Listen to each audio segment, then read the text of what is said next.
Are you curious about the Secure Act 2.0 but feel lost in the financial jargon? Ever wonder if those retirement rule changes could be your ticket to a worry-free future? Well, stay tuned as we unpack this game-changing legislation and discover how it might revolutionize your retirement plans.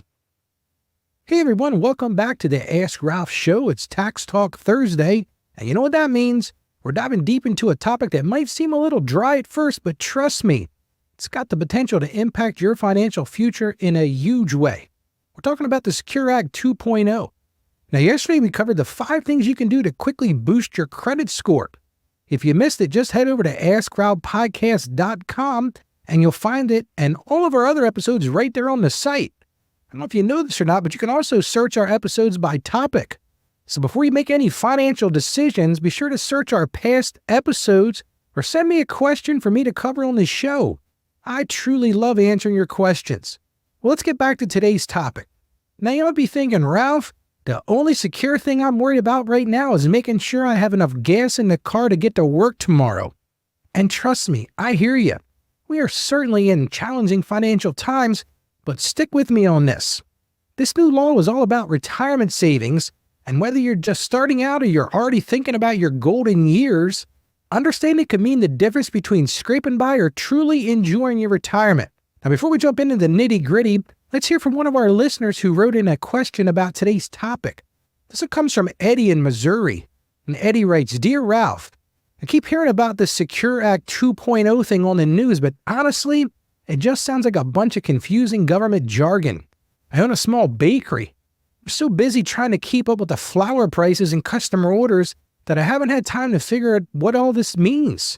Can you help me break it down? Thanks, Eddie. Well, Eddie, you're preaching to the choir, my friend. Government jargon is definitely not my love language either. But you're right to be curious about the Secure Act 2.0. It's got some pretty significant implications for small business owners like yourself, especially when it comes to planning for retirement. It also impacts all of us, because God willing, we will all see retirement someday. Welcome back, everyone, and a special welcome to those of you joining us for the first time. Here on the Ask Ralph Show, we believe that God wants us to be wise stewards of the blessings He's given us, and that includes our finances. Today, we're diving into the sometimes murky waters of the Secure Act 2.0, but don't worry. I promise to be your trusty guide, use plain language we can all understand. Now, before we get started, I want to share a verse that I think speaks to the heart of what we're talking about today. It comes to us from Proverbs 21:5, and it tells us this. The plans of the diligent lead surely to abundance, but everyone who is hasty comes only to poverty. See, even the good book recognizes the importance of planning.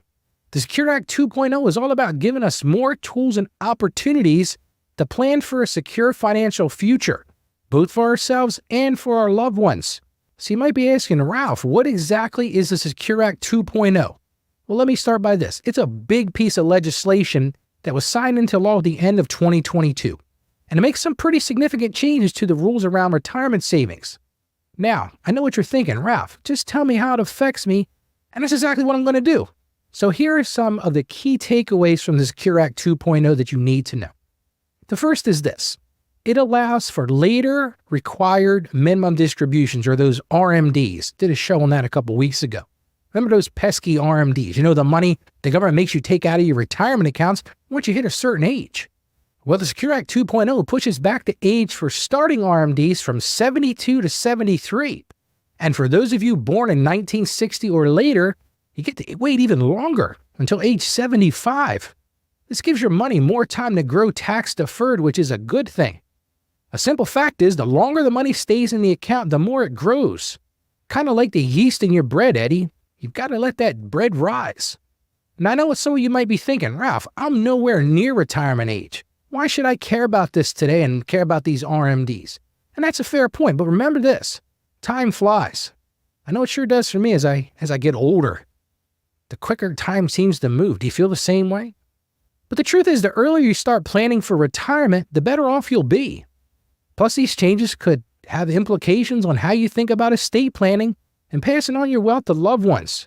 So let's move on to the next big change. It provides for easier catch-up contributions. And this isn't the ketchup you put on your French fries. For those of you 50 and older, the Secure Act 2.0 makes it easier to turbocharge your retirement savings with what they call catch-up contributions. Starting in 2025, if you're between age 60 and 63, you'll be able to contribute even more to your 401k and IRA accounts. This is a fantastic opportunity to make up for any lost ground or simply boost your savings as you get closer to that retirement age.